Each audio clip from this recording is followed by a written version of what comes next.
আব্বাজান আপনি কাজের গিয়ে এখানে ডেকে নিয়ে আসেন তো। এই পাগলের বাচ্চা বলে কি আব্বা? হ্যাঁ, এখানে নাকি বিয়ে হবে? এই বিয়ে যে বিয়ের আসর হয় এতটুকু তুই জানিস না? তোমার দেখে তোমার কাছ থেকে আমার এখন উঠতেই মন চাইতেছে না। তাছাড়া বিয়ের আসরে বিয়ে হইতে হইতে অনেক দেরি হয়ে যাবে, এত দেরি আমার সহ্য হবে না। বিয়ে এখানেই হবে। আব্বাজান আপনি যান না, কাজে নিয়ে আসেন। এই দুলা ভাই, আপনি এগুলো কি কইতেছেন? হ্যাঁ, আপাতত এখনো ঠিক মতো সাজাই নাই, এইটুকু দেখে পাগল হয়ে গেছেন। পুরো সাজাইলে তো তাহলে আপনি হার্ট অ্যাটাক করবেন। না না না না, আর সাজগোজের দরকার নেই। আমি হার্ট অ্যাটাক করতে চাই না, আমি বেঁচে থাকতে চাই। আমি বেঁচে থেকে পাখির সাথে সারা জীবন সংসার করতে চাই।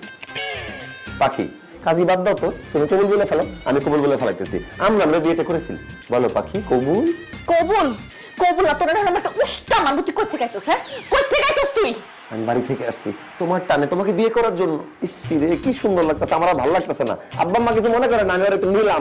আচ্ছা পাখি, আমার বউটা আমার কাছে আসো। এই ডিস্টার্ব করিস না, তাহলে কিন্তু তোর